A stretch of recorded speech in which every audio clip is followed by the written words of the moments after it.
Hello, everyone. Welcome back to the Easy English Spark channel. I'm thrilled to have you here today. Get ready to take your English listening and speaking skills to the next level. In today's session, we'll be exploring powerful strategies to boost your confidence, improve your vocabulary, and become a more fluent speaker.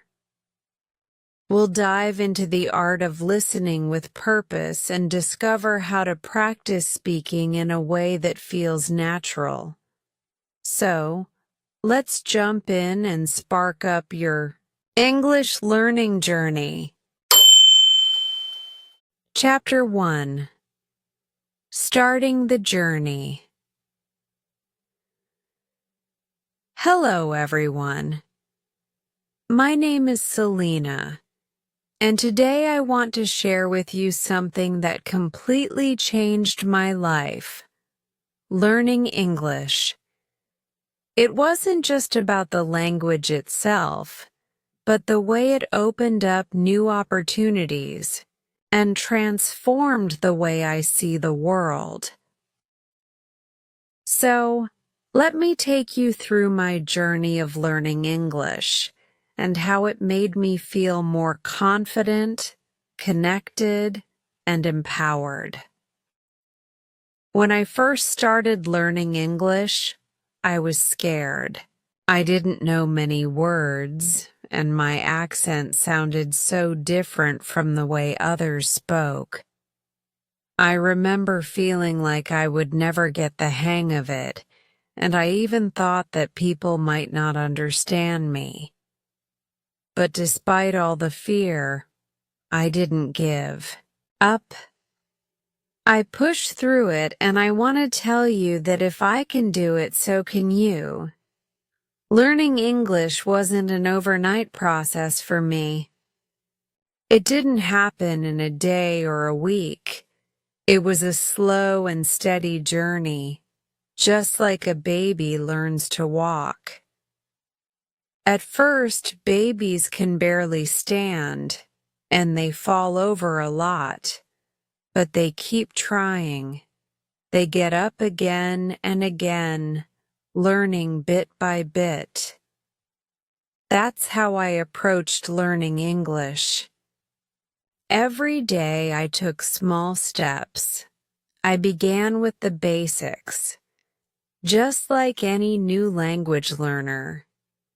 Simple words, phrases, and sentences. And the more I practiced, the more comfortable I became. But the first big lesson I learned was that it's okay to make mistakes. In fact, mistakes are part of the process.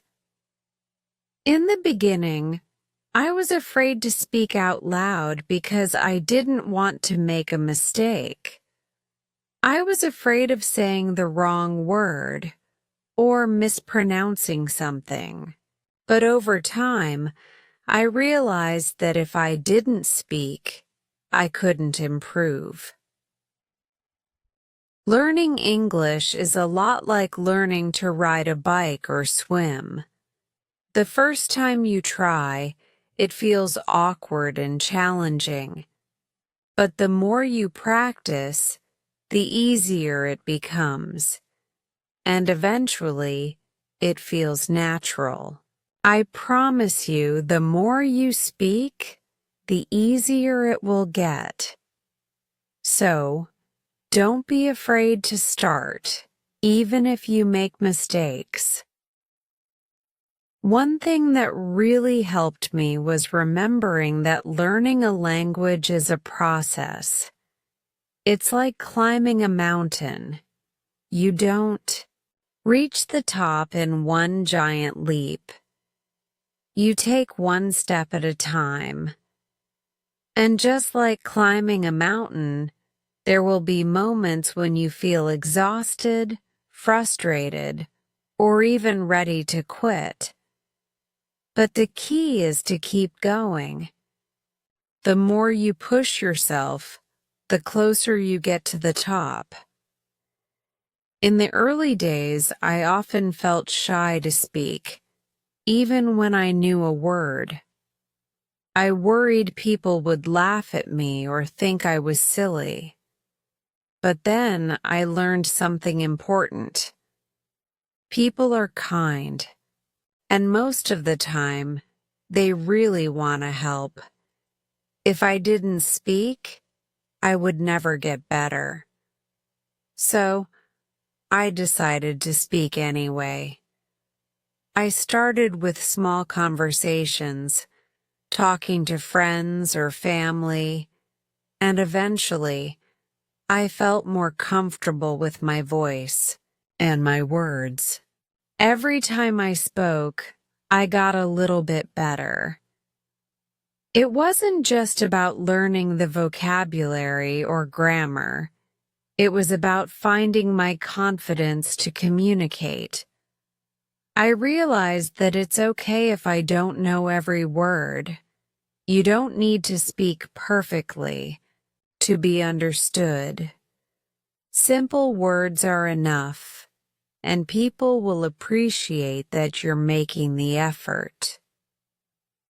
One of the most important lessons I learned early on is that learning English is like planting a tree. It doesn't grow overnight. At first, it's just a small seed, but with patience and daily effort, it starts to grow, little by little. It's not about how fast you learn. It's about not giving up. Every day, even if it's just a little bit of practice, makes a difference. So, don't rush the process. Just keep watering your tree, and one day, you'll be amazed at how tall and strong it has become. When I started, I remember how nervous I felt the first time I spoke in English outside of class. My heart was racing, and I was terrified I might make a mistake. But I spoke anyway. I remember my first conversation. I might have made some mistakes, but I was proud of myself for trying. That feeling of courage, of stepping out of my comfort zone, was so rewarding. It's not about being perfect. It's about being brave. The truth is, learning English isn't about being flawless. It's about progress. Every time you try, you improve. Every time you practice, you get closer to your goal. And you know, what? There is no perfect in language learning. There is only growth. As I reflect on my journey, I realize that the most important thing was not to be afraid to try, to speak, even when I didn't feel ready, to make mistakes and learn from them.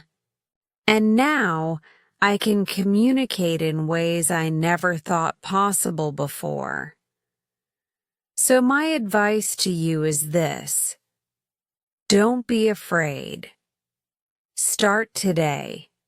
Speak, even if it's just a few words. Practice, even if it's just for a few minutes. And remember, it's not about how fast you go. It's about taking that first step, and then the next, and the next. I can promise you this: once you start your journey, you won't regret it.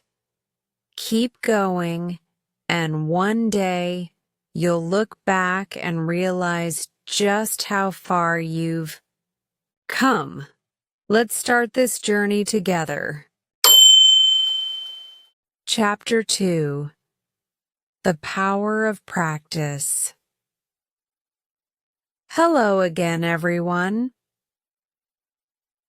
In the previous chapter, I shared how I started my journey of learning English, and today I want to dive deeper into one of the most important lessons I've learned along the way: the power of practice. When I first began learning English, I thought that I had to memorize everything perfectly, that I needed to know every word and every rule of grammar to be fluent. But what I didn't realize at the time was that language learning isn't about perfection. It's about practice. And the more you practice, the better you get. Let me tell you something that I wish I had known earlier. Practice is key. It's not about studying for hours every day, trying to cram information into your brain all at once. No, it's about consistent small efforts that add up over time. Think about it like learning a sport or playing a musical instrument. The first time you pick up a guitar, your fingers might hurt, and you might not even know how to play a single chord. But the more you practice, the better your fingers become at pressing the strings. And soon enough, you can play your favorite songs. The same applies to learning English. In the beginning, it's difficult to even say a sentence correctly without thinking too much about it. But the more you practice, the easier it becomes. That's the power of practice. It builds muscle memory. It helps you get used to the sounds and patterns of the language, and it makes communication feel natural. Start small and be consistent. You don't have to spend hours studying each day. Even just 10 or 15 minutes a day can make a huge difference. I remember when I first started, I would set aside just 15 minutes every morning to listen to an English podcast or practice vocabulary. It wasn't a lot of time, but it was consistent. Over time, I noticed that I was starting to understand more, and my speaking improved too. Another thing I want to emphasize is that practice doesn't always have to be perfect. Don't worry if you make mistakes while practicing. That's actually one of the best parts of the process. Every time you make a mistake, you learn something new. I know that in the beginning, I was so afraid of making mistakes. I didn't want to sound silly or get things wrong. But as I practiced more, I realized that mistakes are your friends. They are signs that you're trying, that you're stepping outside your comfort zone and taking risks. Without mistakes, you wouldn't grow. For me, the key was to practice in different ways. It wasn't just about sitting down with a textbook. Sure, books are great, but language is a living thing. It's meant to be used. So I started practicing in ways that felt more natural. I would listen to English music, watch TV shows in English, and even practice talking to myself in English. Sometimes it felt strange or funny, but I didn't care. I knew it was helping me. The more you expose yourself to the language, the more comfortable you'll become with it. One of the easiest ways to practice is through listening. I cannot stress this enough. Listening is one of the best ways to improve your English. At first, it might feel overwhelming, especially when people speak fast or use words you don't know. But don't give up. Keep listening. You don't need to understand every single word. Try to get the main idea. With time, your brain will start recognizing words and phrases, and you'll begin to understand more. I started with things I enjoyed. I listened to my favorite songs, but this time I paid attention to the lyrics. I watched movies and shows in English, even if I didn't understand every word. At first, it was challenging, but with each movie, each song, and each podcast, I felt like I was learning a little more.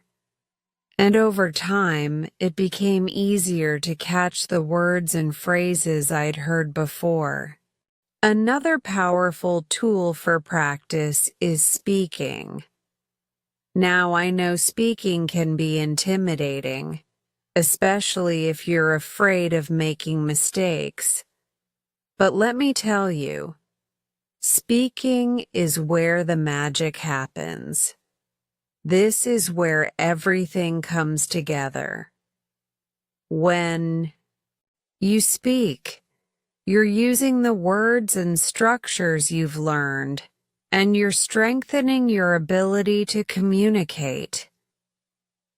In the beginning, I didn't have many people to practice with, so I started speaking to myself.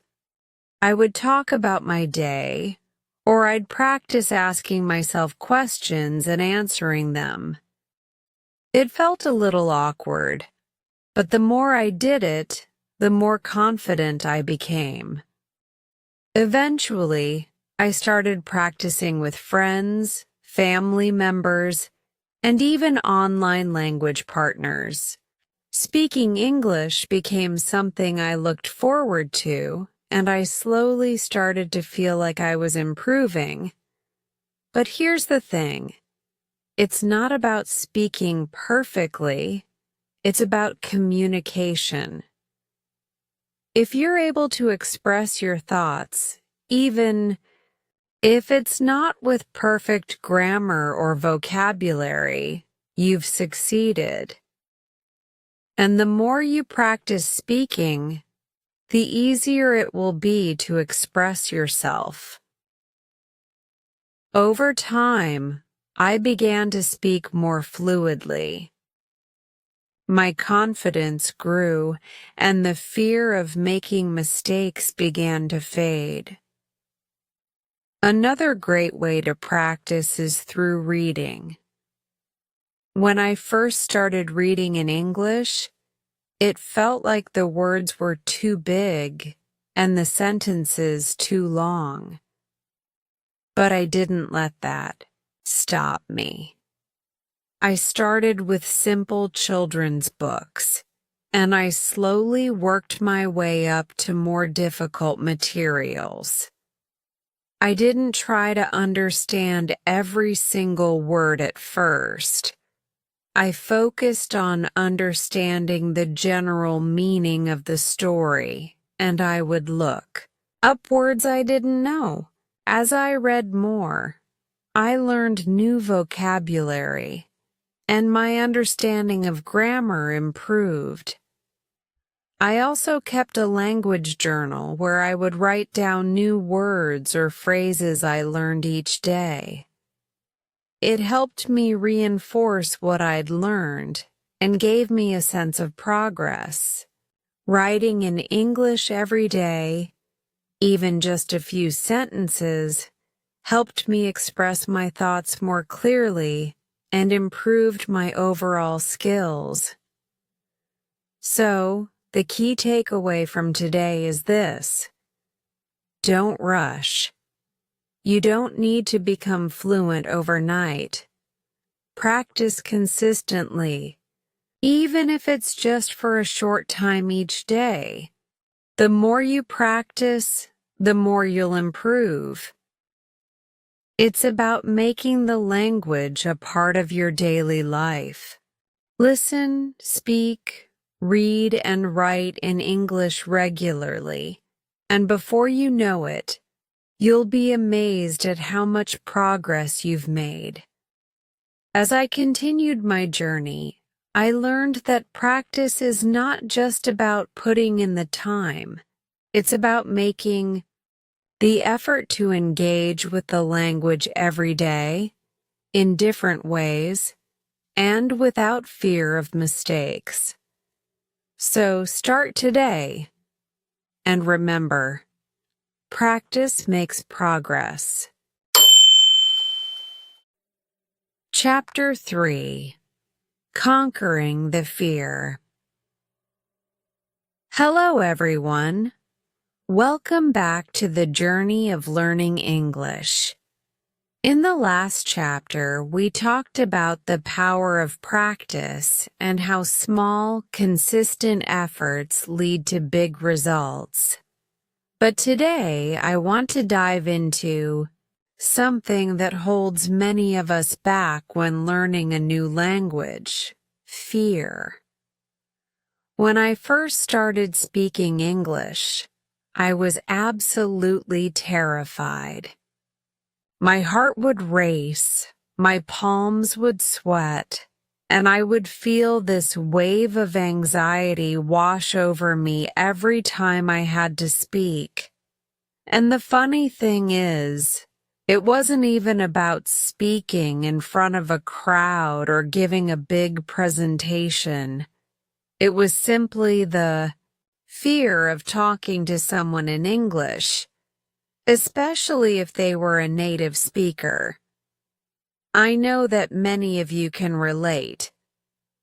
Learning a language is exciting, but it also brings up a lot of fears. Fear of making mistakes, fear of sounding silly, and fear of being judged.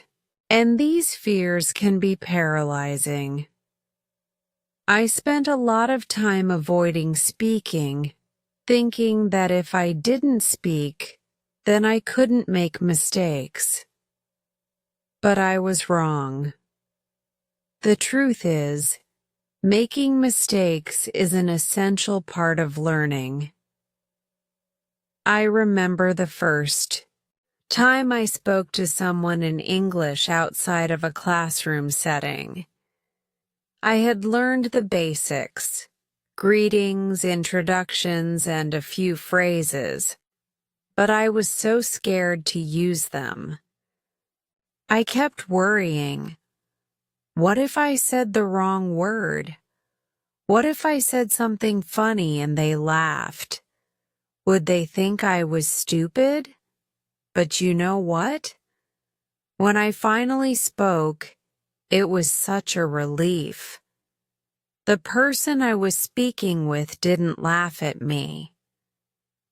In fact, they smiled and encouraged me.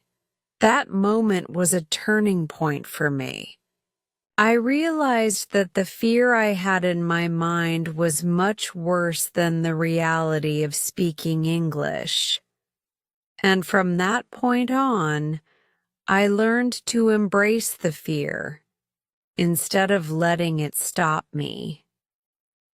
Fear is normal.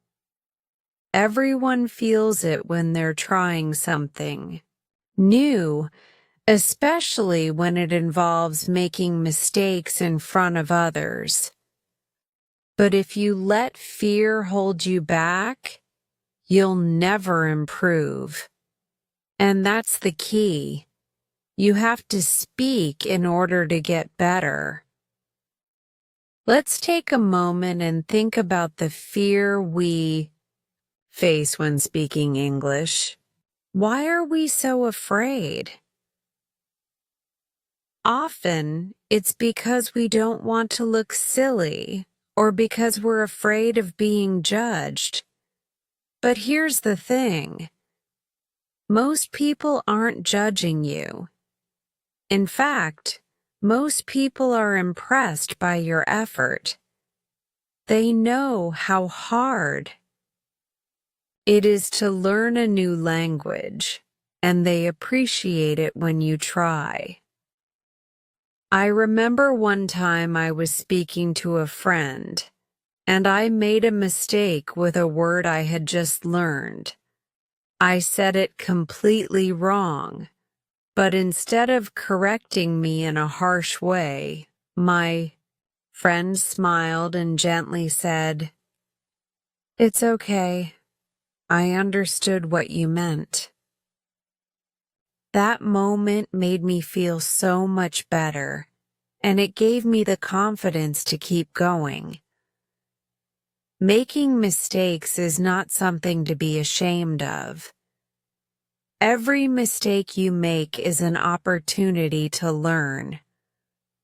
When you make a mistake, it shows that you're trying, that you're stepping out of your comfort zone. And the more you make, the more you grow. I've made my fair share of mistakes. Words that I mispronounced, sentences that didn't make sense, and even times when I froze up completely because I couldn't remember the right word. But with each mistake, I became more comfortable. And guess what? So will you. One thing I learned that helped me conquer my fear was reminding myself that it's okay to be imperfect. There's no such thing as perfect in language learning. Even native speakers make mistakes. What matters is that you're trying and learning along the way. Think of it like this. When you first learned to walk, did you stop every time you fell? Of course not. You got up, tried again, and slowly but surely, you learned to walk. Language learning is the same. The key to overcoming fear is practice. And that's something we talked about in the previous chapter. The more you speak, the more natural it will feel. In fact, the fear will start to fade away the more you use the language. The more you speak, the more confident you will become. So, start small. Talk to yourself, practice with friends, or even try speaking in front of a mirror. Every time you speak, you'll feel more comfortable. Another way I worked on overcoming my fear was by changing my mindset. Instead of focusing on the fear of making mistakes, I started to think about how much I was learning with every mistake I made. It wasn't about getting it perfect. It was about getting better. Each time I spoke, I was improving. And that's what mattered most. I also found that focusing on the message, not the language itself, helped me feel less anxious. If I was speaking with someone, I would remind myself that the goal wasn't to impress them with my grammar or vocabulary. The goal was to communicate, to make myself understood. Once I shifted my focus away from my fear of making mistakes and started focusing on what I was trying to say, it became much easier to speak. Now, I know this can be hard. But trust me when I say this, fear can be overcome. The more you practice speaking, the more you face that fear head-on, the easier it will become. At first, you may feel nervous. You may feel like you're not good enough or that people will laugh at you. But I promise you, those fears are just in your mind. People want to help you. They want to hear what you have to say. Remember, language is about connection. It's about being able to share ideas, express feelings, and communicate with others. The fear of making mistakes is small in comparison to the joy of connecting with others. So, the next time you feel that fear creeping up, just take a deep breath, smile, and speak anyway. Because with every word, you're getting closer to your goal. And always remind yourself, it's okay to make mistakes. It's okay to be imperfect. What matters is that you keep going. Chapter 4. Building your vocabulary. Hello again, everyone. In the last chapter, we talked about overcoming the fear of speaking English. Now let's shift our focus to something that's equally important in your language learning journey: building your vocabulary. When I first started learning English, I realized that knowing a few words here and there wasn't going to be enough to communicate effectively. Words are the building blocks of any language. The more words you know, the more you can express yourself. But here's the thing. Vocabulary doesn't come overnight.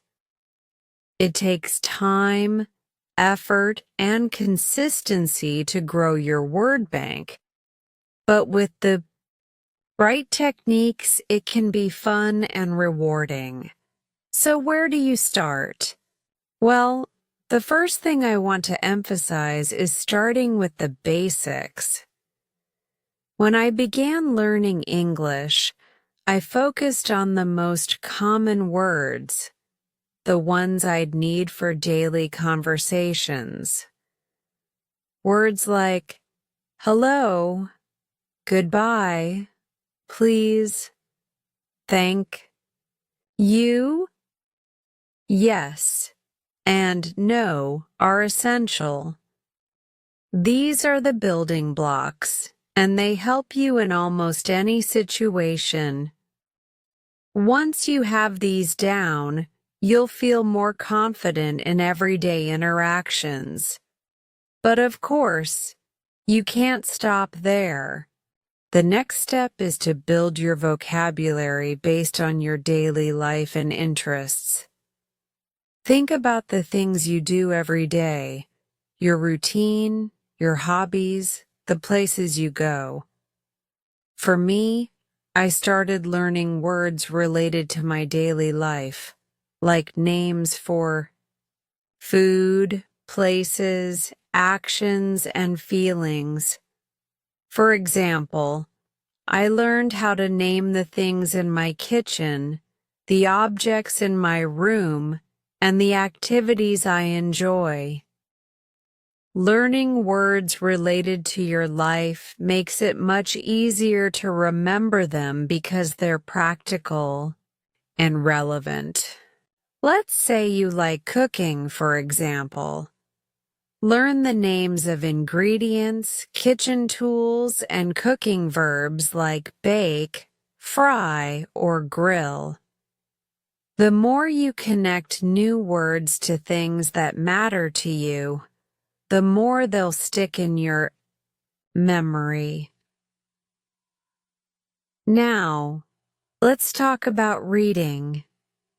One of the most powerful tools to expand your vocabulary is reading. When I started reading in English, I didn't worry about understanding every single word. I focused on understanding the main idea of the story or article, and when I encountered a new word, I would try to guess its meaning from the context. This approach helped me pick up a lot of new words without feeling overwhelmed. But here's the thing: don't be afraid to look up words you don't know. If you're reading a book, an article, or even a social media post and come across a word you don't understand, take a moment to check its meaning. You can use a dictionary, a translation app, or even ask someone else. This way, you'll be actively learning and expanding your vocabulary rather than passively reading and missing out on new words. Flashcards were another great method I used. I wrote down new words on one side of the card and their meanings or translations on the other side. I would review the flashcards every day, testing myself on the words I had learned. Over time, this helped me reinforce the vocabulary and commit it to memory. There are also many apps now that help you create digital flashcards, so you can carry them with you wherever you go. It's also really helpful to group words by category. For example, learn all the words related to food, or words associated with weather, or verbs related to emotions. Grouping them together helps you see the connections between words and makes it easier to recall them when needed. For example, once I learned a set of words related to weather: rain, sun, cloudy, windy, snow. It became easier to talk about the weather because I had all the vocabulary in one place. Another technique I found useful was learning phrases instead of isolated words. Learning words in context helps you understand how to use them correctly. For instance, instead of just learning the word happy, learn the phrase "I feel happy" or "she is happy." This way, you're not just memorizing a word, you're learning how to use it in a sentence. This approach also makes it easier to speak because you're practicing the word in its natural form. Speaking of speaking, the best way to truly remember and internalize new words is to use them. Practice speaking with friends, language partners, or even by yourself. I used to talk to myself in English all the time. I'd practice using the words I had learned during the day in conversations or sentences. Even if I was just walking around my house. The more I spoke, the more I remembered the words I had learned, and the more confident I became in using them. Writing is another great way to reinforce new vocabulary. Keep a journal in English. Every day, write down a few sentences using new words or phrases you've learned. Not only does this help you practice spelling and sentence structure, but it also allows you to use your new vocabulary in a more creative way. I remember writing about my day in English, describing what I did and how I felt, and using as many new words as possible. This was a great way to make sure I was actively using the vocabulary I was learning. The key here is consistency. It doesn't matter if you learn just one new word a day or 10. What matters is that you're learning and reviewing regularly. If you try to cram all your vocabulary in one day, you'll probably forget most of it. But if you take a little time each day to learn new words, you'll start to see real progress. Don't forget to review. After you've learned new words, it's essential to keep them fresh in your memory. Review your flashcards. Read articles or books that include the vocabulary, and try to use those words in conversations. Repetition is the key to long-term retention. Finally, remember that vocabulary building is a journey, not a race. Don't pressure yourself to know everything at once. It takes time, but with patience and consistent practice, your vocabulary will grow. And remember, every new word you learn is a victory. Celebrate your progress, no matter how small it seems. When I look back at my journey, I'm amazed at how much my vocabulary has expanded, and it's all thanks to consistently practicing and learning new words each day. The more words you know, the more you can express yourself, and the more you'll be able to connect with others. So get out there and start building your vocabulary today. Every word you learn brings you one step closer to fluency. Chapter 5: Improving Listening Skills. Hello everyone, welcome back. In the last chapter, we talked about building your vocabulary and how important it is to learn new words in context. But today, we're going to focus on something equally important: improving your listening skills. When I first started learning English, listening was one of the hardest skills for me. At first, it seemed like native speakers were speaking so fast that I couldn't catch up. And when I tried to listen to English in movies, podcasts, or conversations, I would get frustrated because I couldn't understand everything. It felt like I was listening to a foreign language. Oh, wait. I was listening to a foreign language. But over time, I realized that listening is a skill, and just like any skill, it improves with practice.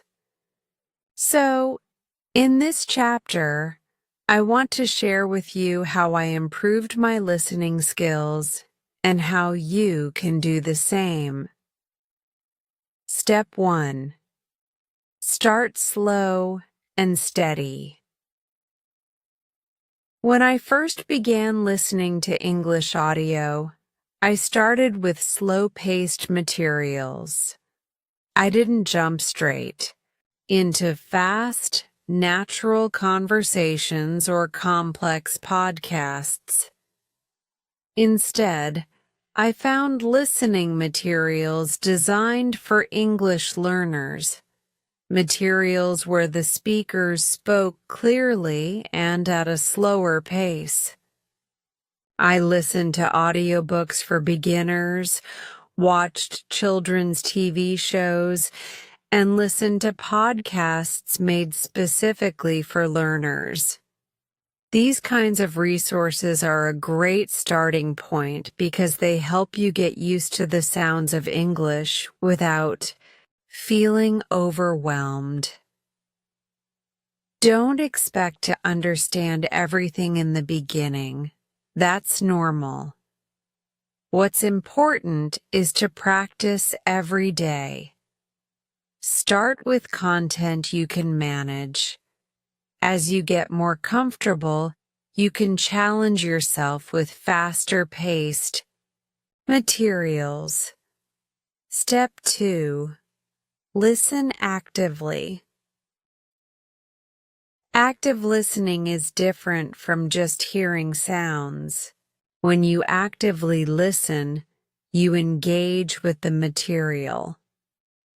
You focus on the words, try to understand their meaning, and think about what's being said. I found that listening actively helped me improve much faster. Here's how you can practice. Active listening. Focus on the main idea. Don't worry if you don't understand every single word. The goal is to understand the main message. For example, when listening to a podcast or a video, try to figure out what the speaker is talking about. What is the topic? What point are they making?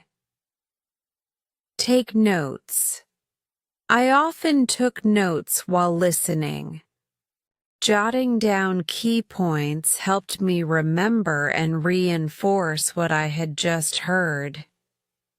Even if I didn't understand everything, I wrote down the words or phrases that were important. Repeat and review. Listen to the same material more than once. When you listen to something for the first time, you might miss details, but the second time you listen, you'll understand more. It's like a muscle. The more you work it, the stronger it gets. Step 3. Practice with subtitles. One of the best things I did to improve my listening skills was to use subtitles. At first, I watched English shows or movies with subtitles in my native language, but then I switched to English subtitles. This helped me match the words I was hearing with their written form.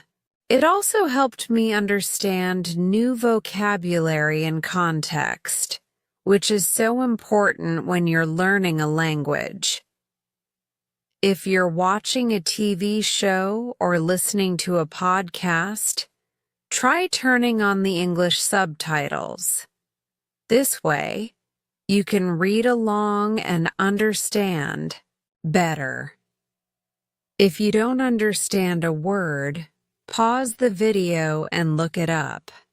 Over time, you'll start to recognize the words, and it will be easier to understand when you hear them without subtitles. Step 4. Focus on intonation and pronunciation. English isn't just about the words. It's also about how those words sound. Intonation refers to the rise and fall of your voice when you speak, and pronunciation is how you say the words.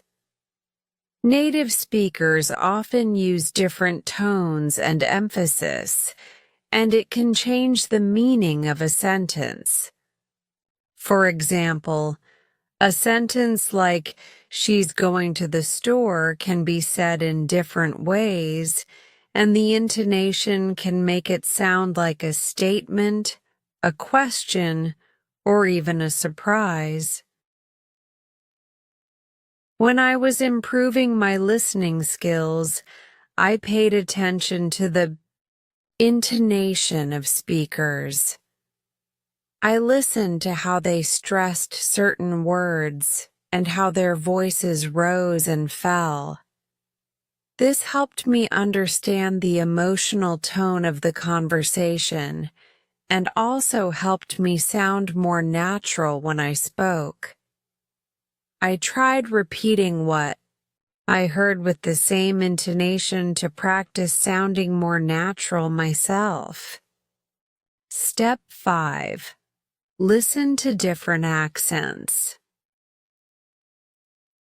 One of the things that made listening harder for me was that English is spoken with many different accents. There's British English, American English, Australian English, and so on. I remember listening to a British accent for the first time and struggling to understand the words. The sounds were so different from what I was used to.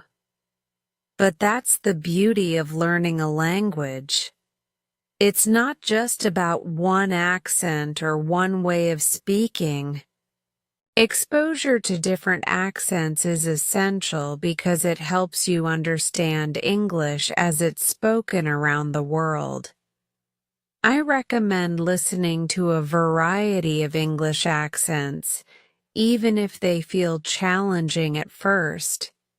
It might be tough, but it will improve your listening skills overall. For example, try watching TV shows from the UK or Australia, or listen to podcasts from speakers in different countries.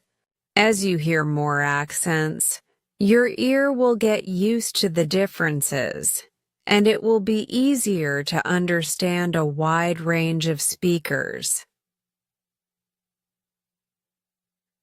Step 6. Challenge yourself with real-life conversations. Once I felt more comfortable with listening to slower-paced materials, I started challenging myself with real-life conversations. I began listening to native speakers in casual conversations. At first, I couldn't catch every word, but I tried to follow along with the general meaning of what was being said. And guess what? That's okay. The more you listen to real-life conversations, the better your ear becomes at picking out important words and phrases. One of the best ways to practice is to find a language partner or a group to practice listening and speaking. This can be through a language exchange, where you talk to someone who speaks English, and in return, you help them with your native language.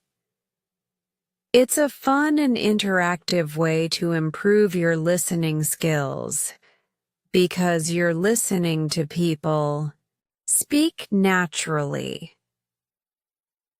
Step 7. Use technology to your advantage.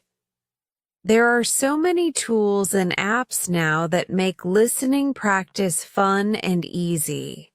I used apps like Duolingo and BBC Learning English, which provide listening exercises designed to help learners improve. These apps often have exercises where you listen to short clips and answer questions to check your understanding. Additionally, platforms like YouTube offer videos in English that cater to different levels. You can find videos with subtitles, slow-paced content, or even videos designed to improve specific skills like pronunciation or listening comprehension. Step 8. Be patient. Improving your listening skills takes time, and it's important to be patient with yourself.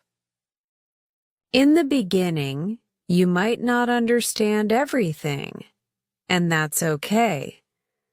The more you practice, the more you'll improve. Sometimes it might feel like you're not making progress, but don't get discouraged. Keep going. You're learning and improving every time you listen, even if it doesn't feel like it at first. Step 9. Enjoy the process. Lastly, enjoy the process of learning. Listen to things you enjoy, whether it's music, podcasts, TV shows, or movies. The more you enjoy the content, the more motivated you'll be to keep listening. When I started listening to English music, I found that I understood more lyrics each time. It made me excited to learn more, and that excitement kept me going. So, there you have it. Improving your listening skills is all about consistent practice, paying attention to different accents, and being patient with yourself. The more you expose yourself to English, the better your listening will become. Remember, it's not about understanding everything all at once. It's about gradual improvement. And every time you listen, you're one step closer to fluency. Keep listening, and you'll be amazed at how much your listening skills will grow over time. Chapter 6. Gaining Confidence in Speaking. Hello again, everyone. In the previous chapters, we've talked about building your vocabulary, improving your listening skills, and overcoming the fear of speaking. But today, we're going to dive into something that's often a huge challenge for many learners: gaining confidence in speaking. When I first started learning English, speaking was by far the hardest part for me. I was terrified to speak, not just because I didn't know the words, but because I was afraid of making mistakes. I didn't want to sound silly, I didn't want people to judge me, and I didn't want to feel embarrassed. But here's the thing. Speaking is the most important skill in language learning, and without it, you can't truly use the language. So, let me walk you through how I gained the confidence to speak English and how you can too. Step 1. Start with small conversations. At the beginning, I didn't try to speak in full sentences or have long conversations. Instead, I started small. I would say simple things like, "Hi, how are you?" or "What's your name?" These were easy phrases, but they gave me a sense of accomplishment because I was actually speaking the language. It felt great to be able to communicate, even in simple terms. And do you know what? No one cared if my sentences weren't perfect. They were just happy that I was making the effort to communicate. When you're starting out, don't pressure yourself to speak perfectly. Start with the basics. Introduce yourself, greet others, ask simple questions, and gradually build from there. Remember, the goal isn't perfection. The goal is to communicate. Step 2. Practice speaking every day. One of the best things I did to build my confidence was to practice speaking every day. It's like building a muscle. The more you use it, the stronger it gets. At first, I would practice speaking with myself. I know that sounds a bit strange, but it worked.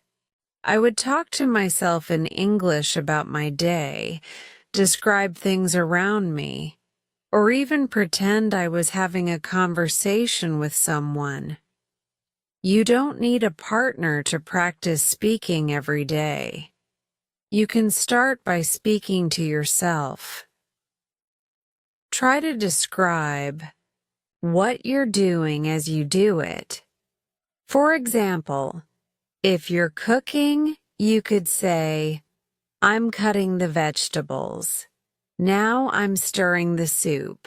This simple practice helps you get used to speaking out loud and makes you more comfortable with using the language. As you get more comfortable, try practicing with others. You can find language partners online, join conversation groups, or practice with friends or family who also speak English. Speaking every day, even for just a few minutes, will make you feel more confident and help you improve faster. Step 3. Don't worry about mistakes. This is a big one. In the beginning, I was terrified of making mistakes. I was afraid I would say the wrong word, pronounce something incorrectly, or not understand what someone was saying. But here's what I realized. Making mistakes is a natural part of the learning process. Everyone makes mistakes, even native speakers.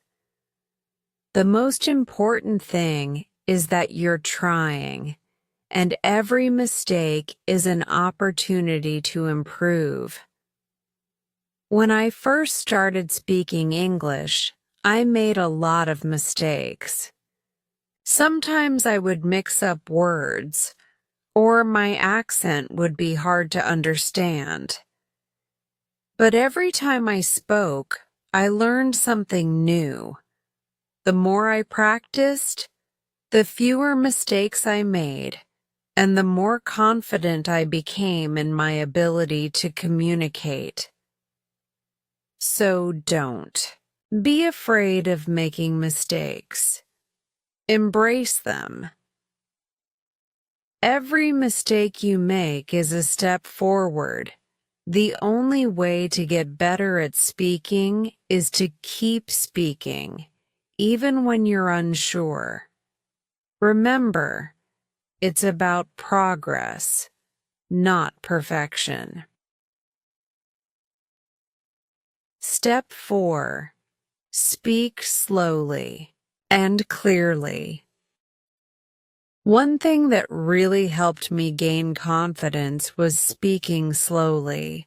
In the beginning, I would rush through my sentences because I was nervous, but I found that speaking slowly helped me think more clearly and made me sound more confident. It also gave me time to gather my thoughts and find the right words. If you speak too quickly, you might make more mistakes, and it can be harder for others to understand you. So, take your time. Focus on speaking clearly, and don't worry about the speed. The more you practice, the faster you'll be able to speak, naturally without rushing. But remember, clarity is more important than speed. Step 5.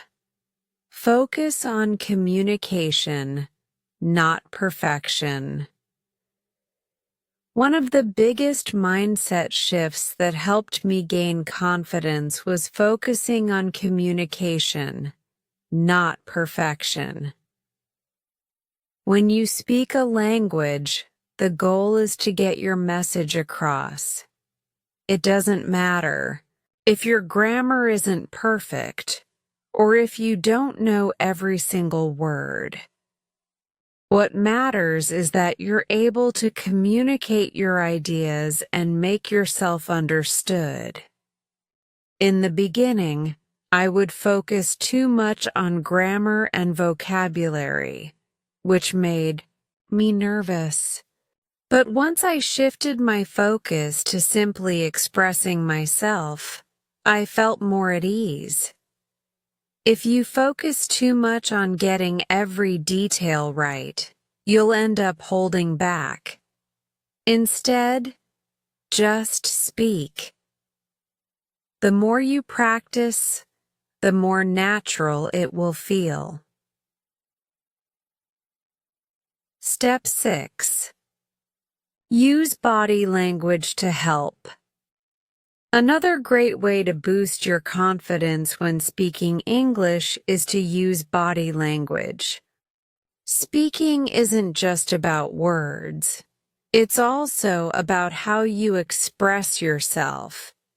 Using gestures, facial expressions, and even tone of voice can help you communicate more clearly and make you feel more confident. For example, if you're talking about something big, use your hands to show size. If you're describing something exciting, use a happy tone. I found that using my hands and face to express myself made me feel more natural and less nervous when speaking. It also helped the person I was speaking to understand me better. Step 7. Get comfortable with silence.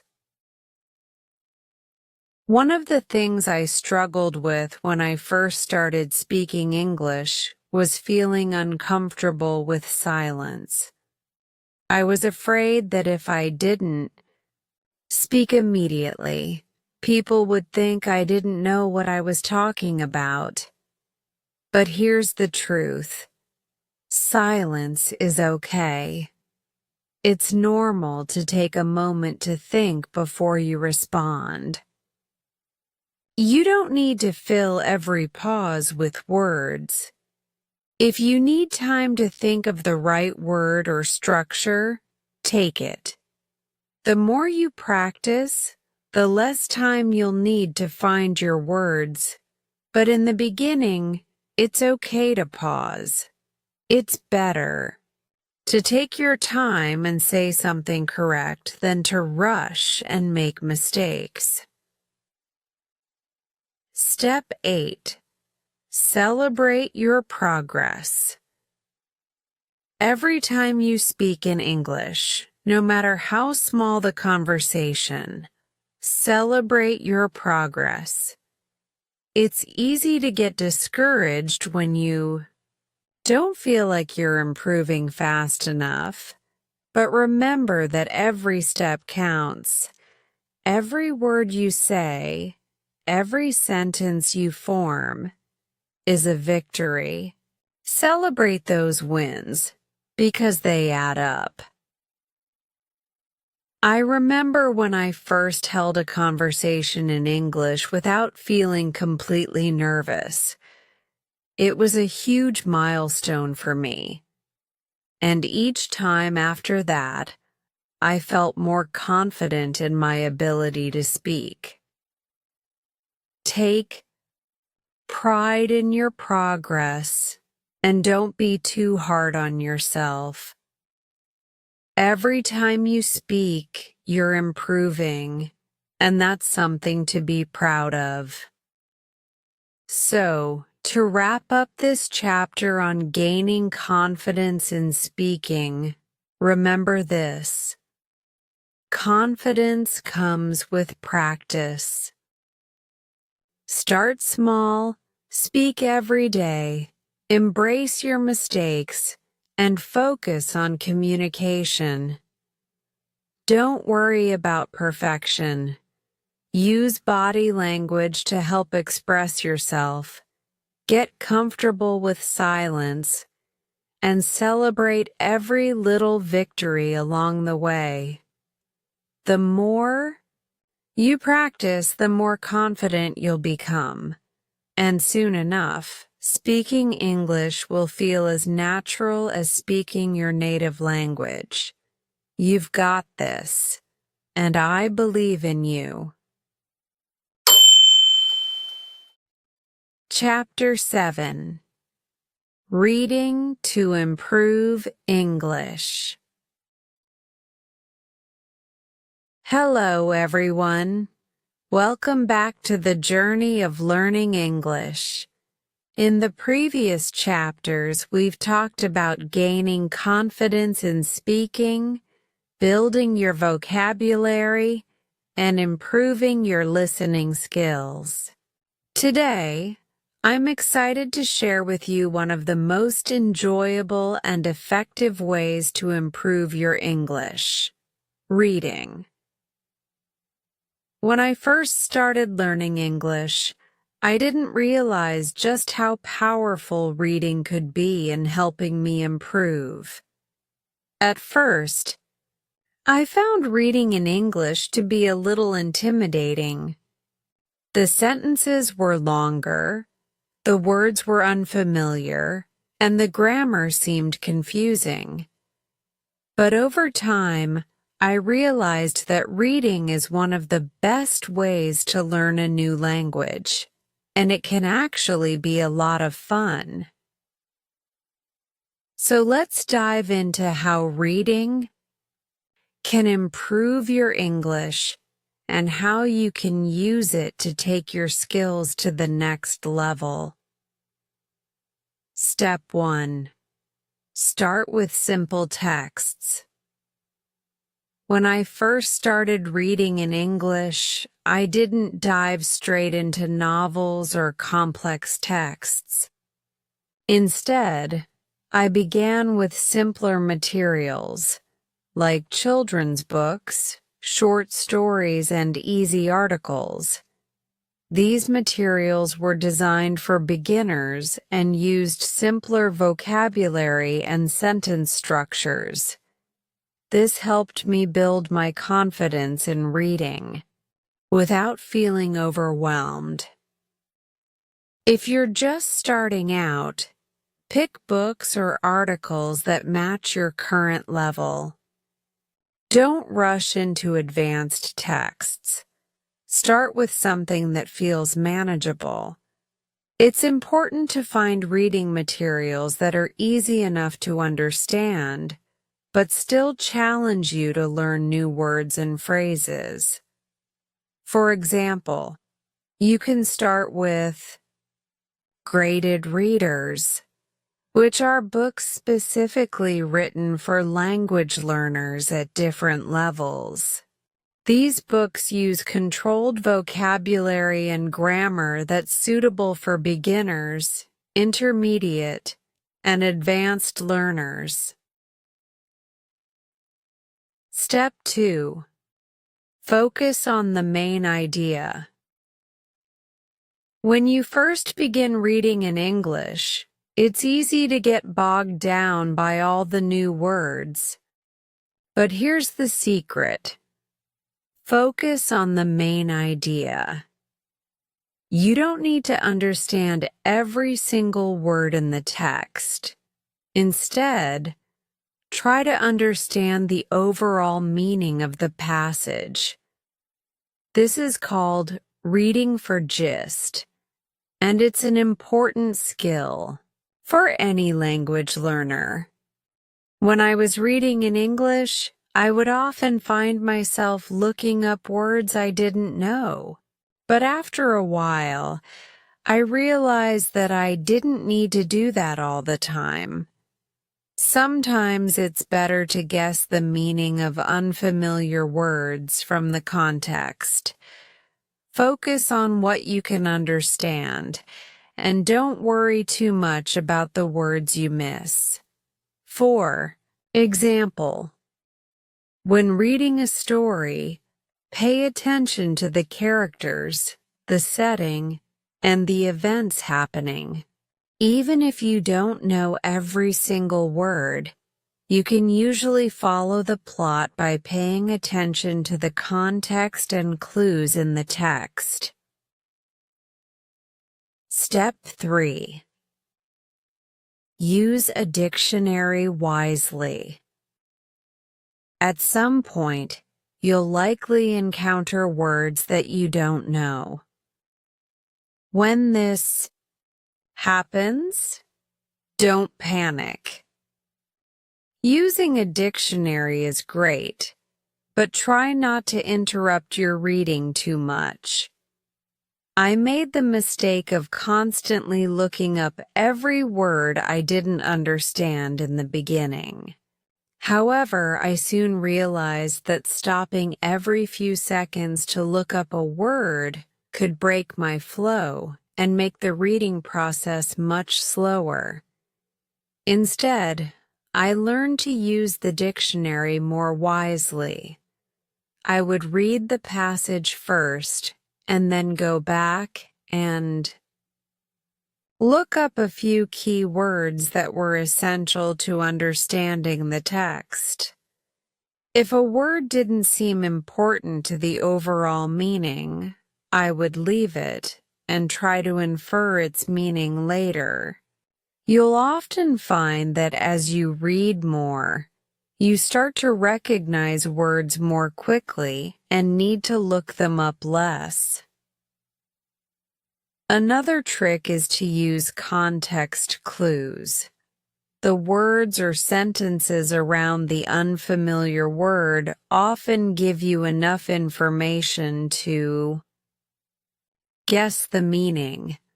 This is a skill that develops the more you read, and it helps you improve your vocabulary without always needing a dictionary. Step 4. Read aloud for pronunciation practice. Reading in English isn't just good for vocabulary, it's also great for improving your pronunciation. As you read aloud, you practice saying words and sentences, which helps you get used to the sounds of English. I did this a lot in the beginning, especially when I was reading short stories or articles. Try reading passages aloud and pay attention to how words are pronounced. If you come across a word you're not sure about, look it up and practice saying it. Over time, your pronunciation will improve, and you'll start to sound more natural when speaking. Reading aloud also helps you develop your intonation, the rise and fall of your voice when you speak. This is key to sounding more fluent and natural in conversations. Step 5. Choose materials that interest you. One of the best things about reading in English is that you can choose materials that you actually enjoy.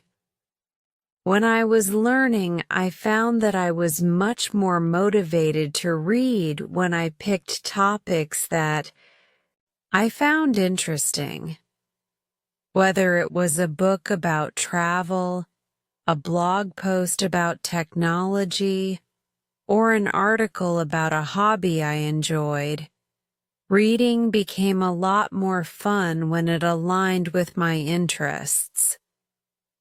If you don't enjoy the material you're reading, it's much harder to stay motivated and continue practicing. So, choose topics that excite you. Whether it's sports, cooking, fashion, or even science fiction, find what makes you excited to read in English.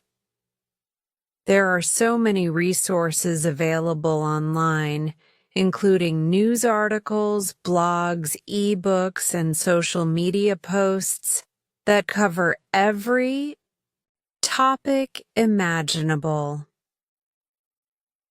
By choosing materials you're passionate about, reading in English will become something you look forward to, not something you feel you have to do. Step 6. Challenge yourself with more complex texts. Once you feel comfortable with easier materials, it's time to challenge yourself with more complex texts. This is where the real growth happens. Gradually start reading books, articles, or stories that are a bit harder. For instance, try reading novels, news reports, or academic articles in English. These texts might contain more advanced vocabulary and sentence structures, but they'll help you expand your language skills significantly. At first, you might not understand everything, but that's okay. Keep practicing.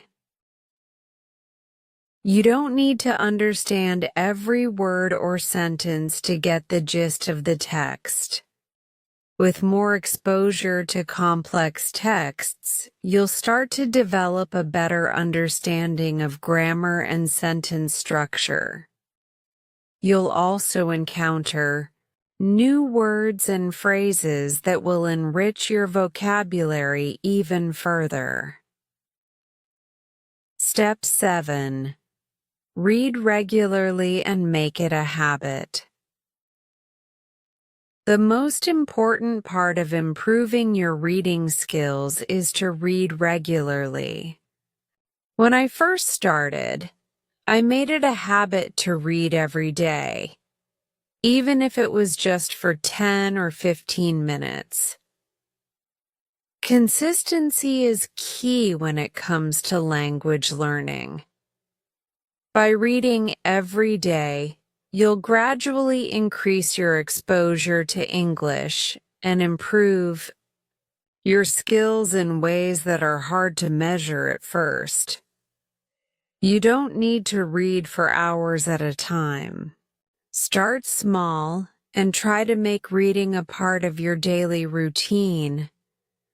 Whether it's reading a chapter of a book, a few pages of an article, or a short blog post, the key is to do it regularly. Step 8. Keep a reading journal. Finally, one of the best ways to make the most of your reading practice is to keep a reading journal. After reading, write a short summary of what you've read in English. You can also note down any new words or phrases you've learned, along with their meanings. This not only helps reinforce your vocabulary, but also improves your writing skills.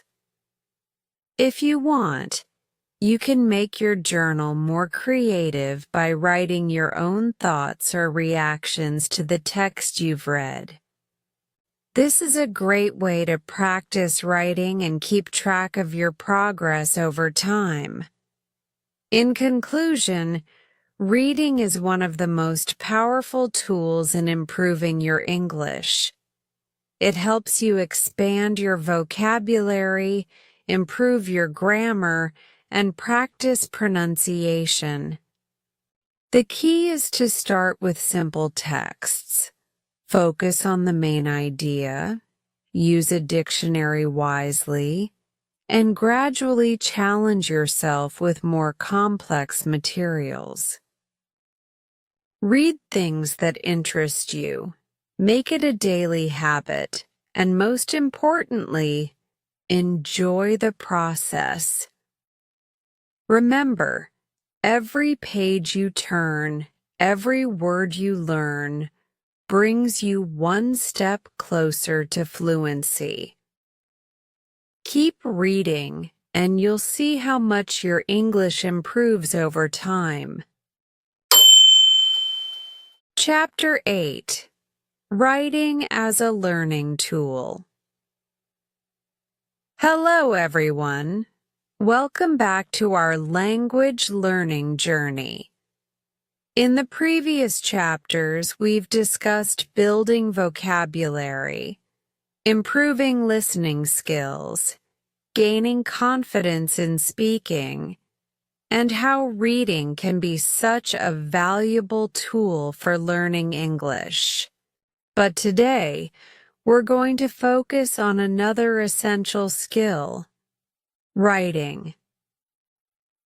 When I first started learning English, writing felt like one of the most challenging parts.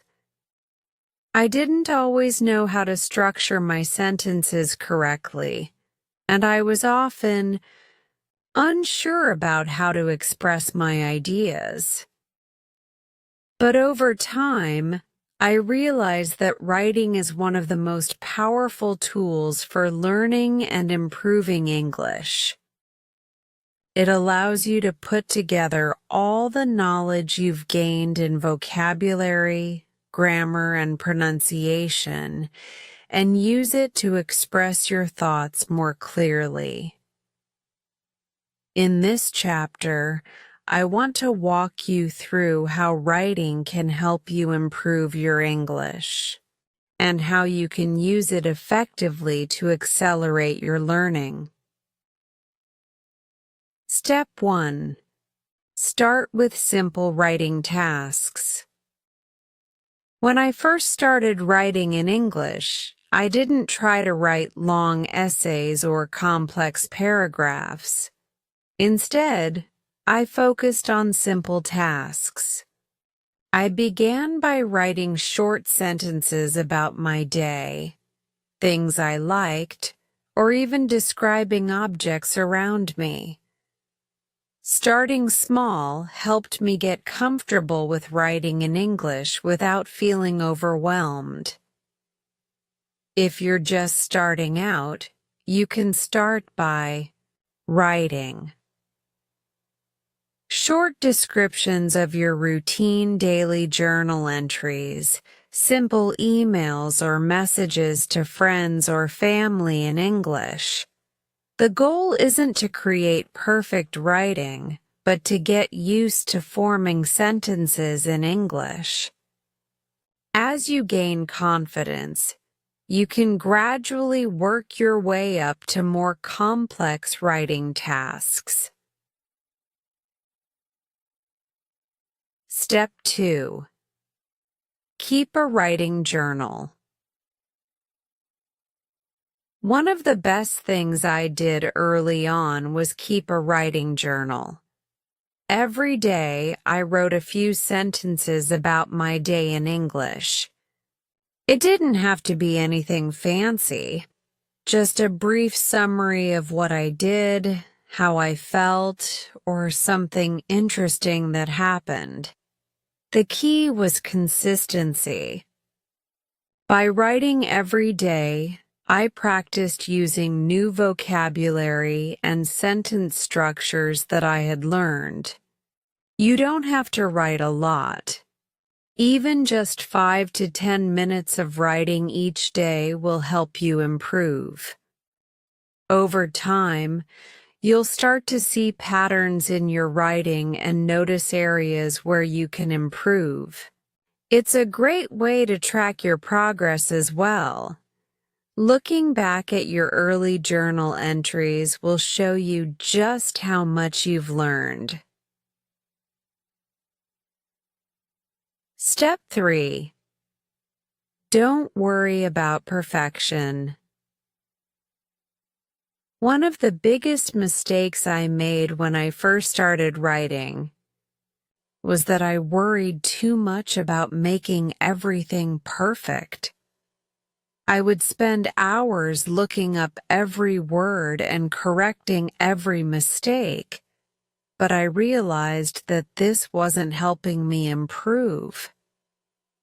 In fact, it was slowing me down.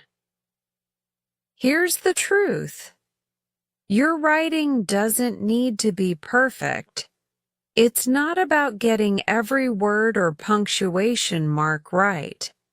It's about communicating your ideas. If you're able to express yourself clearly, that's the goal. Mistakes are a natural part of the learning process, and they help you grow. Every time you write, you'll improve. So, don't get discouraged if your writing isn't perfect. Just keep going and focus on progress, not perfection. Step 4.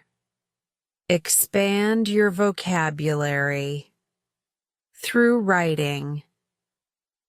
Writing is an excellent way to expand your vocabulary. When I started writing, I would try to use new words that I had learned throughout the day. For example, if I had learned a new word while reading, I would make an effort to use it in my journal that same day. This helped reinforce the word and its meaning, and it made the new vocabulary feel more natural to use in conversations. You can also try writing sentences using synonyms for words you already know. For example, if you know the word happy, try using joyful, content, or pleased in your writing. This helps you expand your vocabulary and understand the nuances of different words. By constantly challenging yourself to use new words, you'll naturally grow your vocabulary. Step 5. Focus on sentence structure and grammar. Writing gives you the opportunity to practice sentence structure and grammar. When you write, you have the chance to experiment with different sentence structures and make sure that your grammar is correct. It's also a great way to reinforce what you've learned in grammar lessons or through speaking practice. For example, if you're learning about tenses, try writing a paragraph that uses different tenses in context. You could write about something that happened yesterday, past tense, something you're doing today, present tense, and something you plan to do in the future, future tense. This will help you practice using these tenses correctly and gain a deeper understanding of grammar and context. It's also helpful to read through your writing and correct any mistakes. When I started, I would always check my journal entries for errors. If I made a mistake, I would correct it, and I learned from that. As you practice, you'll begin to notice patterns in the types of mistakes you make, and over time, you'll make fewer of them. Step 6. Write short essays or stories. Once you feel more comfortable with simple writing tasks, you can challenge yourself with longer writing assignments. Short essays and stories are a great way to practice your writing skills while also developing your ability to organize your thoughts.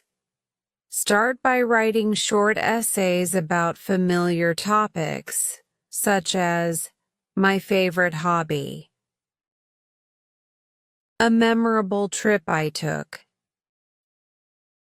The importance of learning English. When writing an essay, focus on structure. Begin with an introduction that introduces your topic, then write a few body paragraphs with details and examples, and finally, conclude with a summary or your personal opinion. This structure will help you organize your thoughts and present them clearly. You can also try writing short stories. Writing a story is a fun way to practice your creativity while working on your writing skills. You don't have to write an entire novel. Start with a simple story about something that happened to you, or create a fictional story. The more you practice, the better you'll become at organizing your ideas and making your writing more engaging. Step 7. Get feedback and revise. One of the best ways to improve your writing is to get feedback from others. If you can, ask a teacher, a language partner, or a friend who speaks English to read your writing and give you feedback. They can point out areas where you can improve, such as grammar mistakes, awkward sentence structures, or areas where you could use more vocabulary. Once you get feedback, don't just move on to the next task. Revise your writing. Take the time to go back and correct the mistakes or make improvements. Rewriting your sentences and paragraphs helps reinforce what you've learned and helps you internalize the corrections. Step 8. Make writing a habit. Writing should become part of your daily routine. Just like with speaking and listening, the more you practice, the better you'll get. Set aside time each day, even if it's just for 10 or 15 minutes, to write something in English. Whether it's a journal entry, an email, or a short essay, the key is consistency. By writing every day, you'll make steady progress and develop your skills faster. Step 9. Enjoy the process. Writing doesn't have to feel like a chore. In fact, it can be one of the most fun and creative ways to practice your English. Try to enjoy the process. Write about topics you're passionate about, explore your creativity, and have fun with the language. The more you enjoy writing, the more motivated you'll be to keep practicing. In conclusion, writing is an incredibly valuable tool in learning English. It helps you practice vocabulary, improve grammar, and organize your thoughts clearly.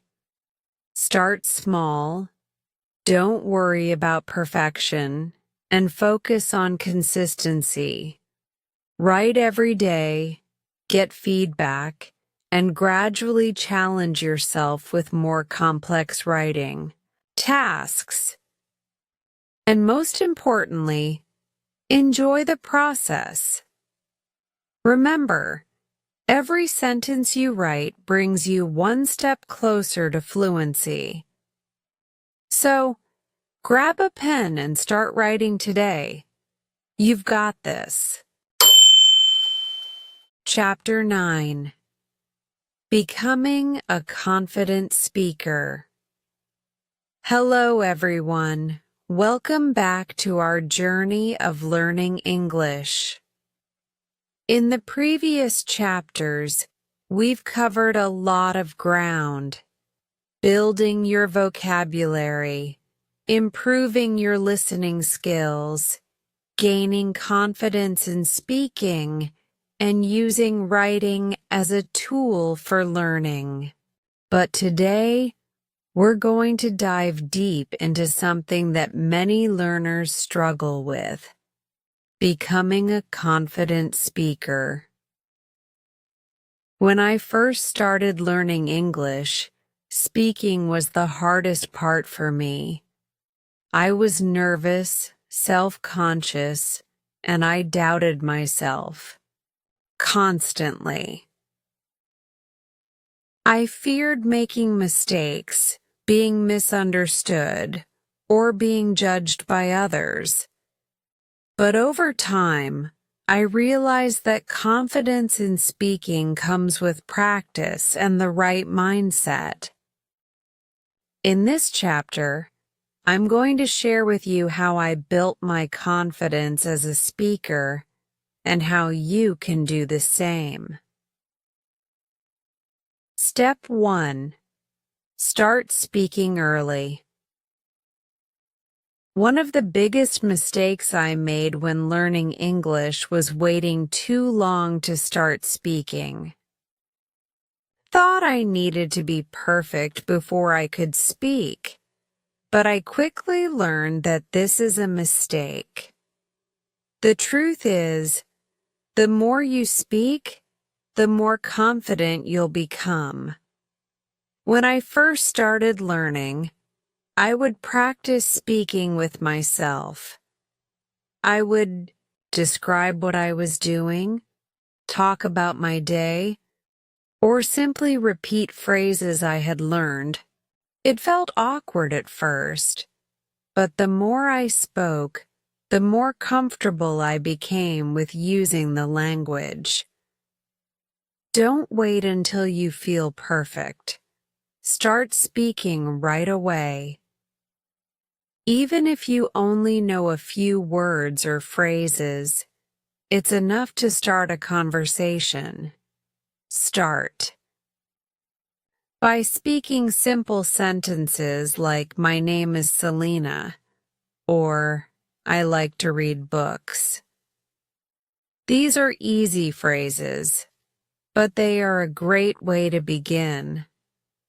The key is to take that first step, no matter how small. The more you speak, the less afraid you'll be of making mistakes. Step 2. Embrace mistakes and learn from them. One of the biggest barriers to becoming a confident speaker is the fear of making mistakes. Trust me, I've been there. I was terrified that I would say the wrong word, mispronounce something, or make a grammatical error.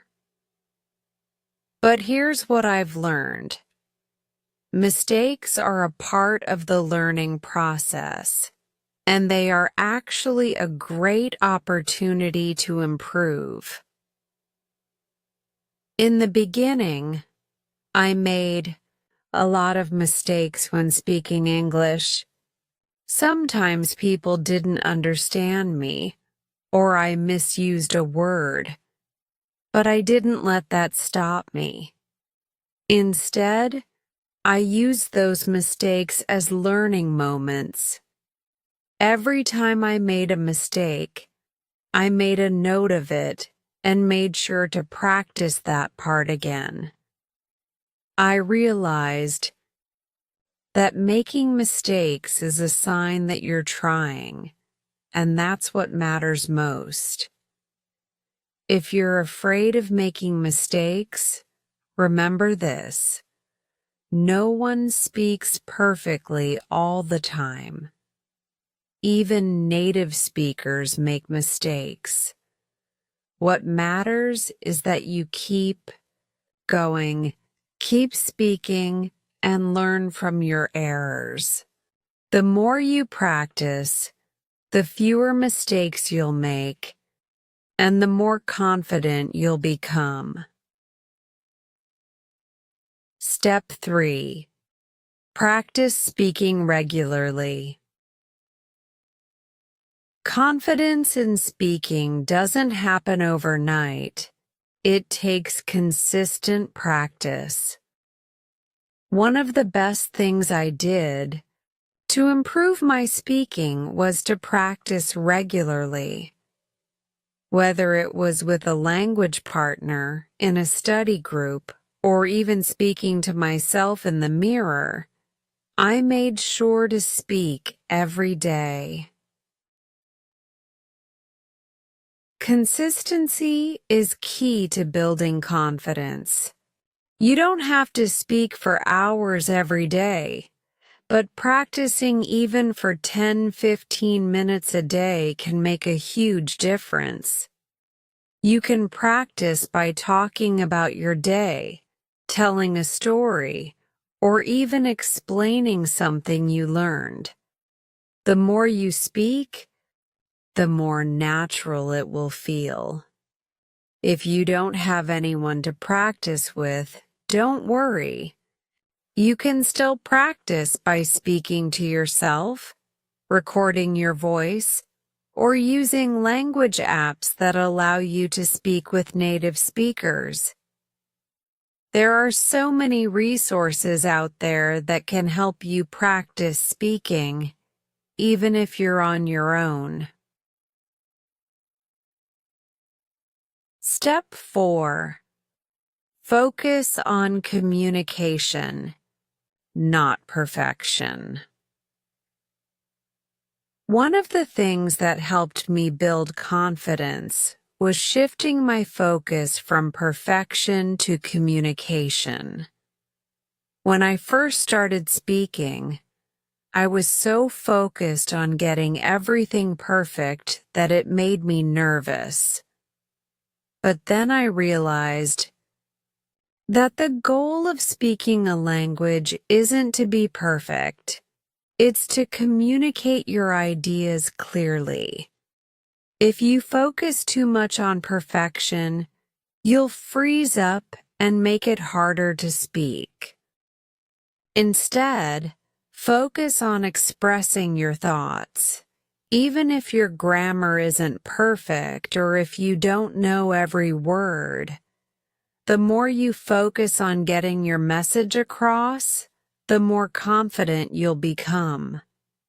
For example, if you don't know a specific word, try describing it instead. If you're talking about a fruit and you don't know the word apple, you could say, "It's a round fruit that's red and sweet." People will appreciate your effort to communicate, even if you don't have the exact word. Step 5. Speak slowly and clearly. When we're nervous, we tend to speak quickly, and that can make it harder for others to understand us. Speaking too fast also makes it more likely that we'll make mistakes.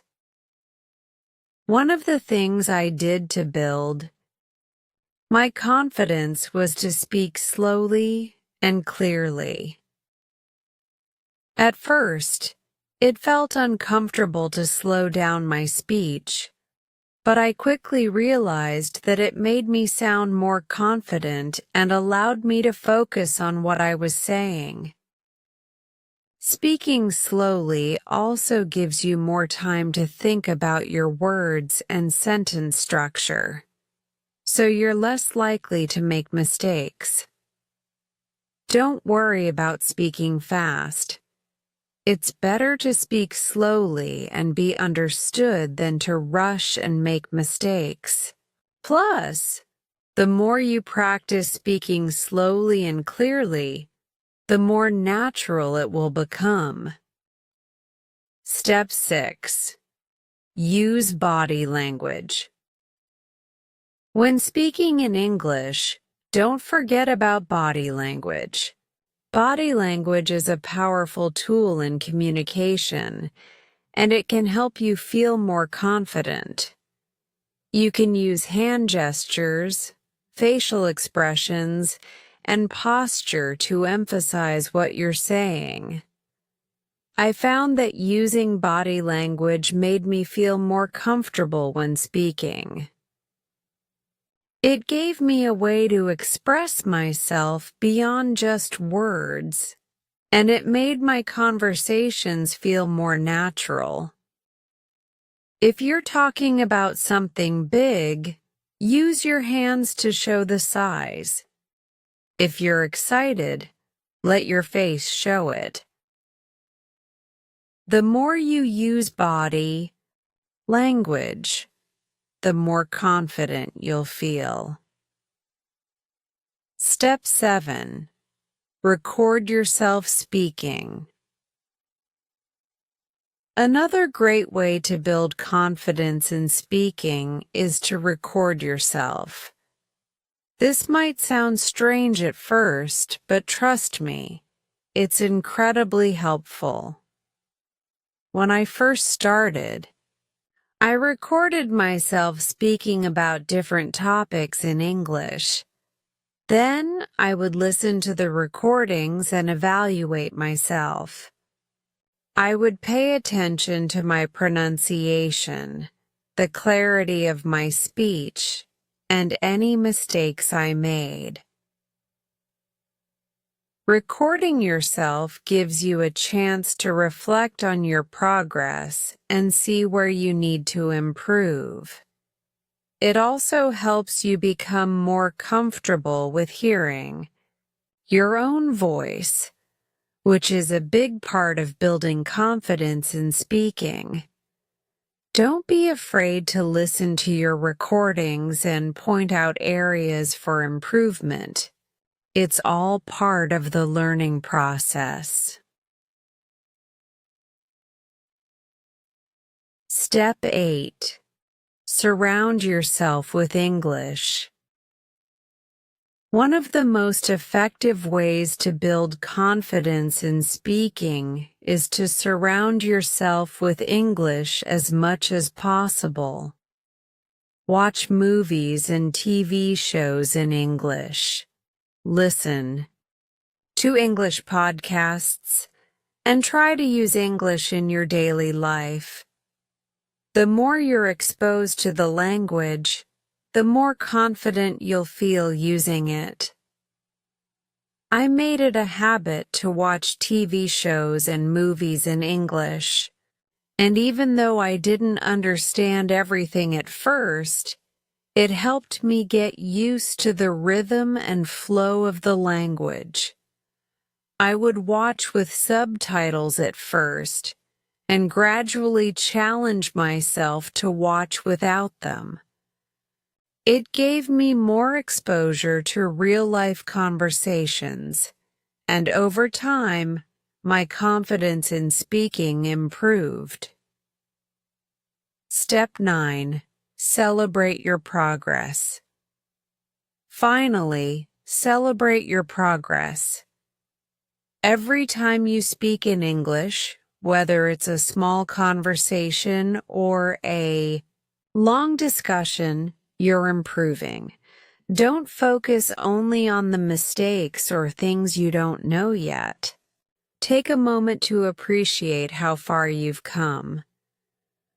When I first started speaking English, I was terrified of making mistakes.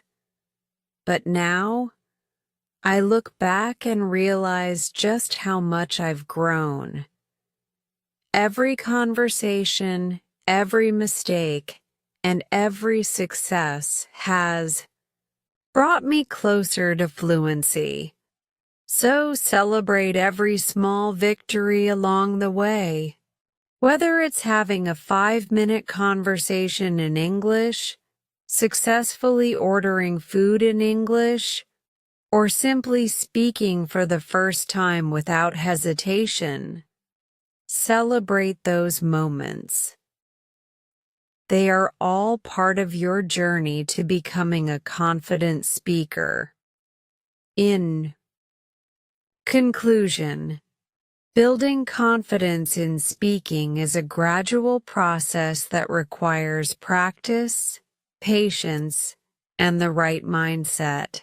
Start speaking early. Embrace mistakes. Practice regularly.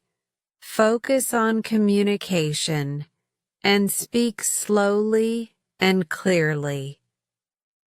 Use body language to express yourself, and don't forget to record yourself for self-reflection. Surround yourself with English, and most importantly, celebrate your progress along the way. Remember, confidence comes with time and practice. Keep speaking, and you'll see how your confidence and fluency grow. Chapter 10. Listening with Purpose. Hello, everyone. Welcome back to our language learning journey. In the previous chapters, we've explored building vocabulary, improving your listening skills, gaining confidence in speaking, and using writing as a powerful tool for learning. Today, we're going to focus on listening, but with a special twist. Listening with purpose. When I first started learning English, I spent a lot of time listening to various materials. I listened to podcasts, watched movies, and even listened to songs in English. But something I quickly realized is that listening isn't just about hearing words. It's about actively engaging with the language. Listening with purpose means having a clear goal in mind when you listen, so that every moment of listening becomes a valuable learning opportunity. In this chapter, I'll share how you can improve your listening skills by listening with intention, how to set goals, and how to actively engage with the material you're listening to. Step 1. Set clear listening goals. The first thing I learned about improving my listening skills was the importance of setting clear listening goals. When I started, I would just listen to anything in English, hoping that it would somehow help. But over time, I realized that listening with a purpose is much more effective. Before you start listening, ask yourself, what do I want to achieve? Are you trying to improve your understanding of natural conversations? Do you want to focus on listening for specific vocabulary? Or maybe you're trying to improve your pronunciation by mimicking what you hear. Setting a clear goal helps you focus your attention and makes your listening practice more effective. For example, if you're listening to a podcast, you could set a goal like, I want to understand the main ideas and key points. I want to focus on identifying new vocabulary related to travel. I want to practice understanding natural speech speed. By setting goals, you give your listening practice a clear direction, and you'll be able to measure your progress. Without goals, listening can feel aimless, and you may not get the most out of your practice. Step 2. Listen actively, not passively. The next lesson I learned was the importance of active listening. When I first started, I would often listen to English content, but my mind would wander and I wouldn't really pay attention. While passive listening can still expose you to the language, it's active listening that really helps you improve. What does active listening mean? It means being fully engaged with the material. It means focusing on what's being said and trying to absorb as much as possible. For instance, when you listen to a podcast, focus on the speaker's tone, how they express themselves, the vocabulary they use, and the context in which they say certain things. If you're watching a movie, focus on the characters' emotions, body language, and how they use language to communicate with each other. Here are a few tips for active listening. Stay focused. Eliminate distractions like your phone or background noise. Take notes. Jot down key points, new vocabulary, or interesting phrases. Ask questions. As you listen, ask yourself questions like, what is the speaker trying to say? Or, what new words did I learn? Pause and repeat. If you don't understand something, pause the audio and replay it. Try to understand what the speaker is saying and focus on any words that are unfamiliar. Active listening keeps your brain engaged, making it easier to remember what you hear and improving your comprehension over time. Step 3. Choose listening materials that match your level.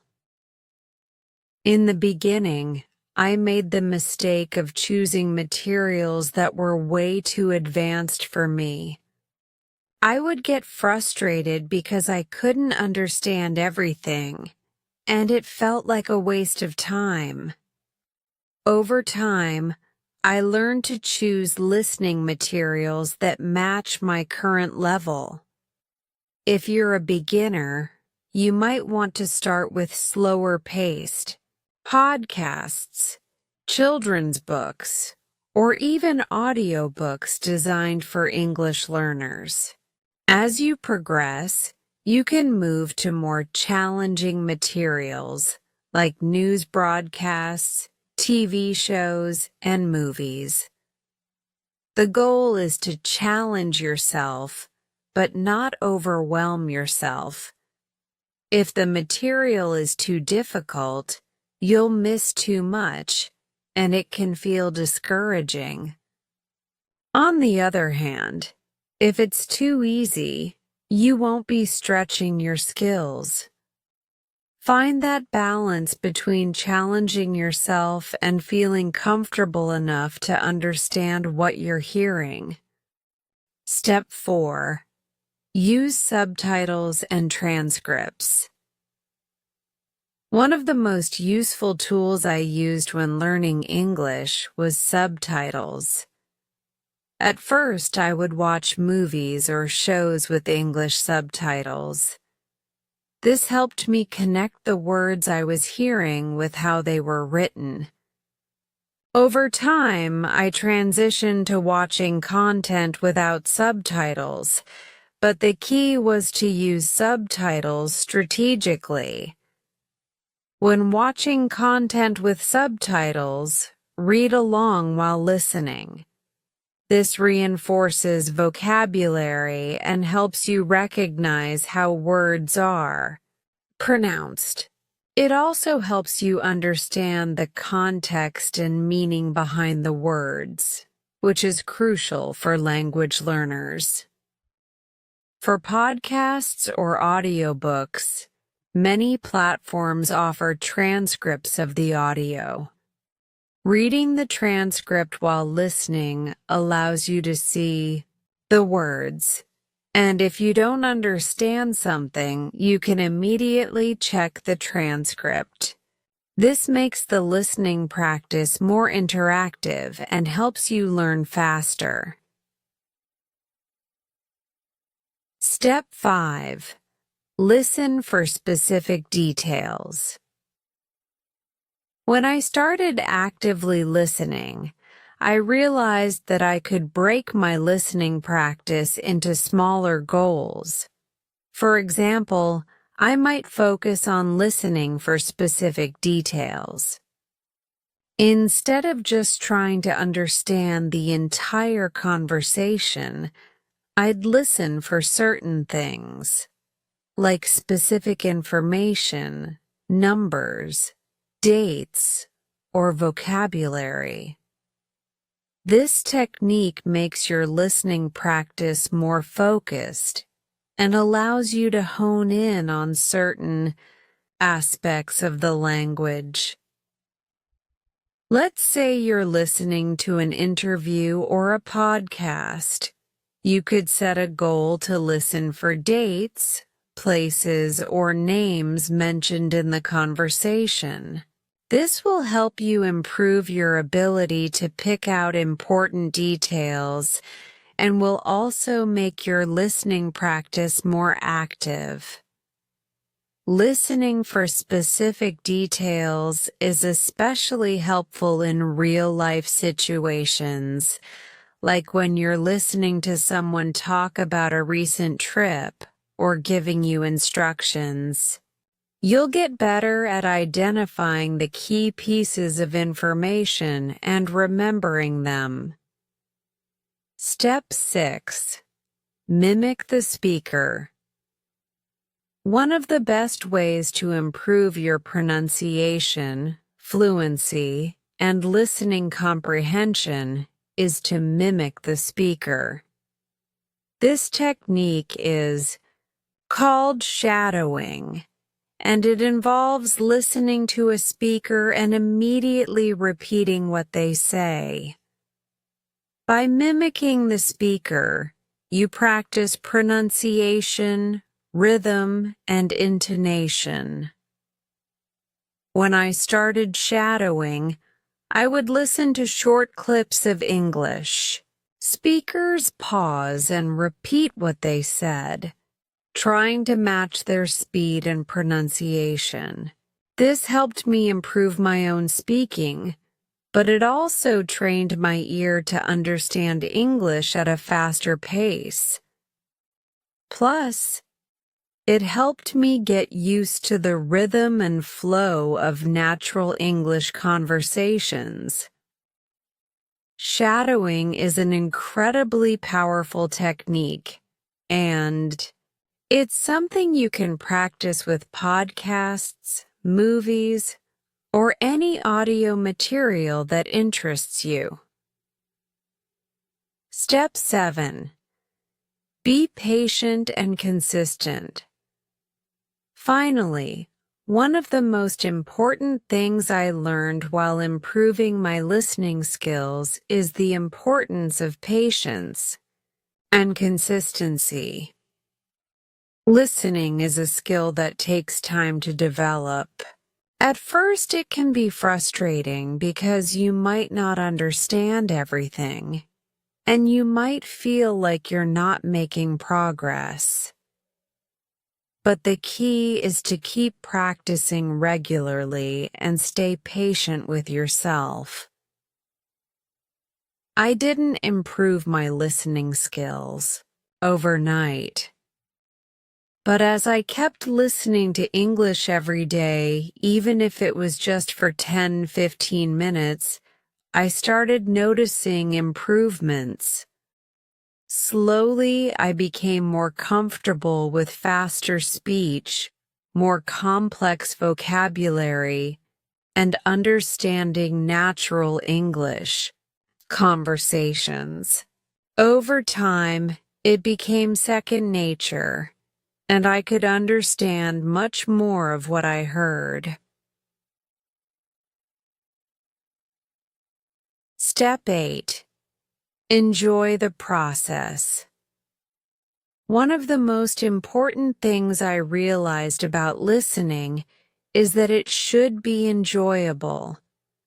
The more you enjoy the content you're listening to, the more motivated you'll be to keep practicing. Listen to things that interest you, whether it's movies, music, podcasts, or YouTube videos about topics you love. The more you enjoy what you're listening to, the more you'll learn, and the more motivated you'll be to continue improving. In conclusion, listening with purpose is a game changer when it comes to improving your English. By setting clear goals, listening actively, choosing materials that match your level, and focusing on specific details, you'll get the most out of your listening practice.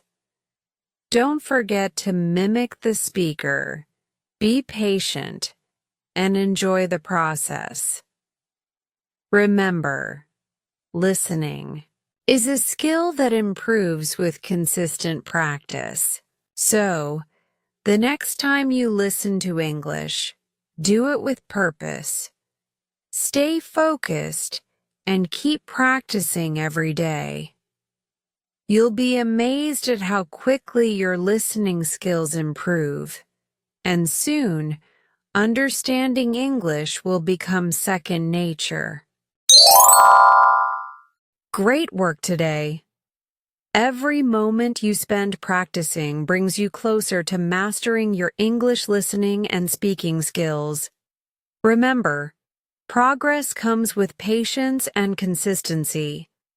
If this story inspired you or helped you in your learning journey, don't forget to like, share, and subscribe to Easy English Spark channel for more lessons and stories. Keep listening, keep speaking, and keep believing in your growth. I'll see you in the next video. Take care and keep shining.